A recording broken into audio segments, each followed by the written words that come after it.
President of the 79th session of the UNGA. I trust that this session will be a great success.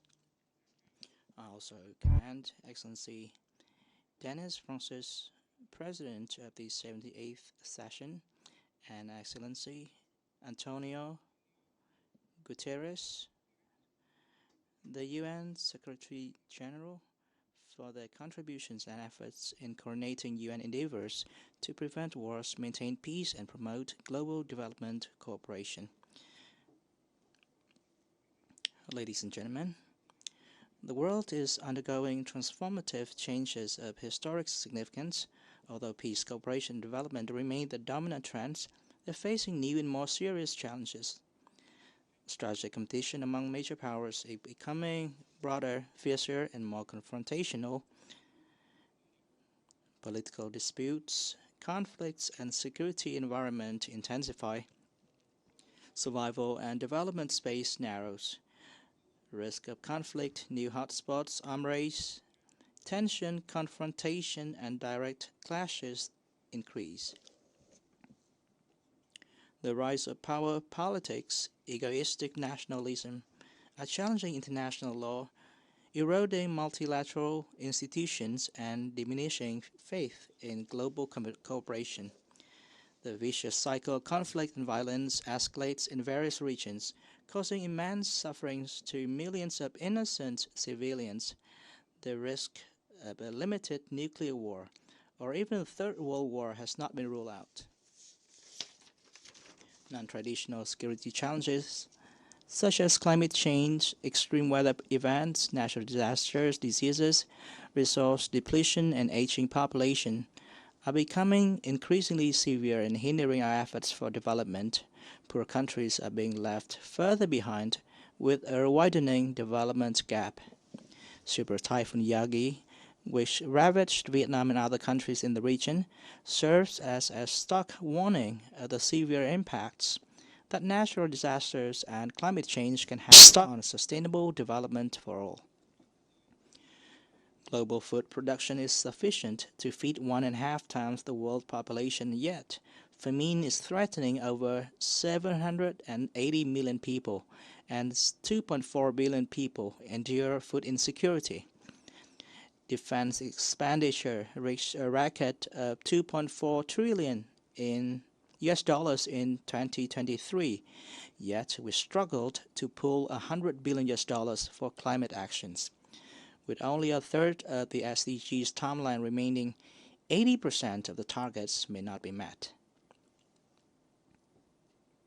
Global economic growth faces difficulties, and decoupling and fragmentation, along with economic pressures and sanctions, threaten rapid and sustainable development.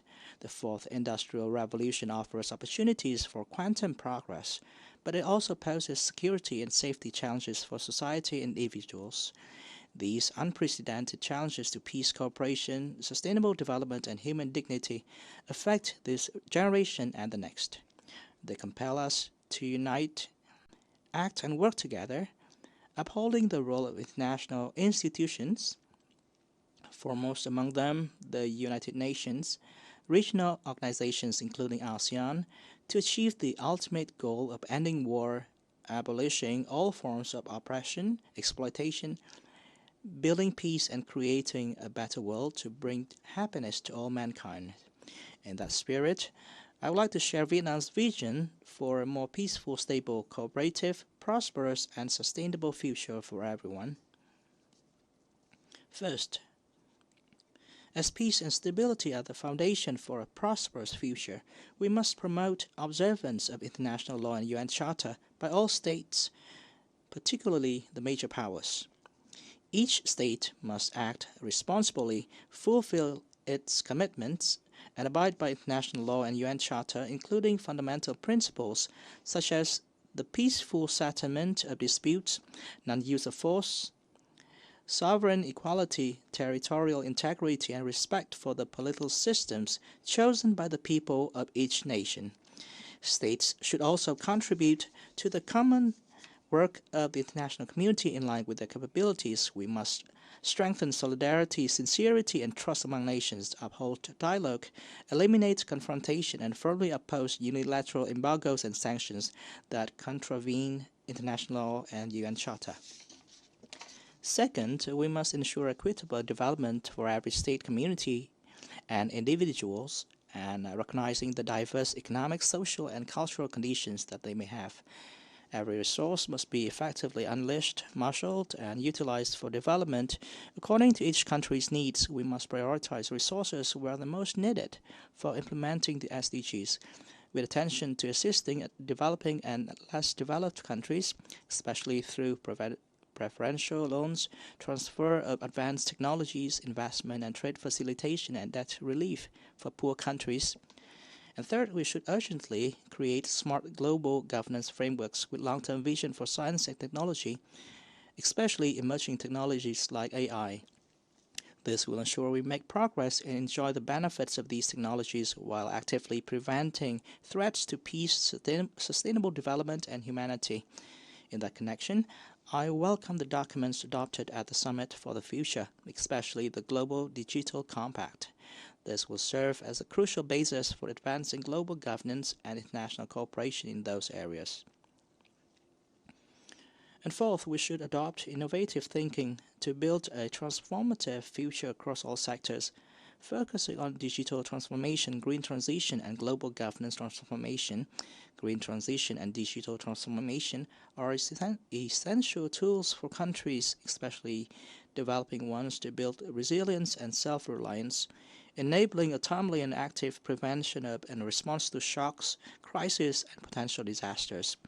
We must also prioritize reforming multilateral mechanisms, especially the UN system, international financial and monetary institutions, to ensure better representation, equity, and transparency.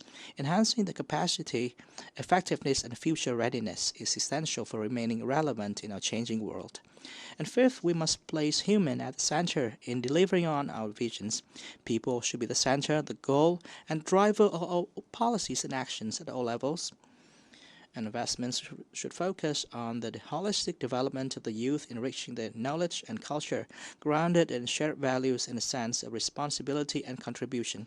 Vietnam welcomes the UNGA's official decision to grant additional rights and privilege participation to the State of Palestine from this session onwards.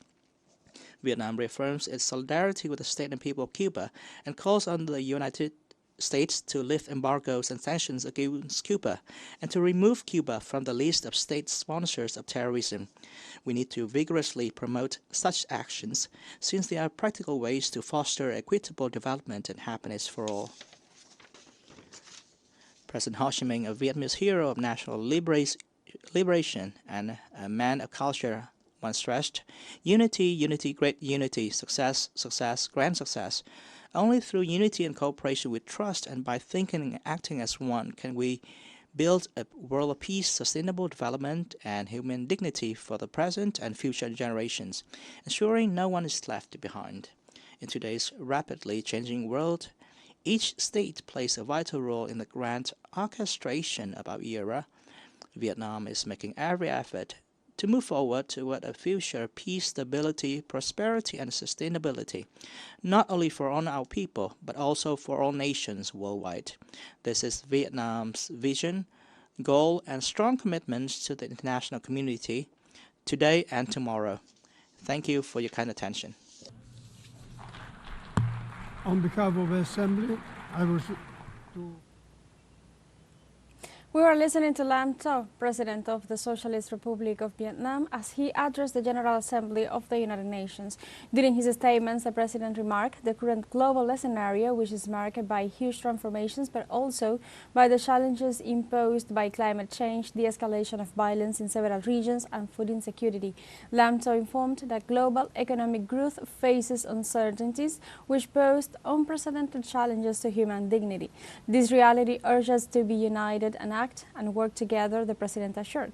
Each state must act with responsibility to preserve peace, guarantee sovereign equality, and contribute to the common work of the international community. The President urged the U.S.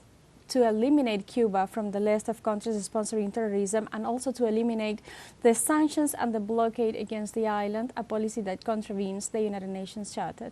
This is all for the moment. Stay tuned with From the South.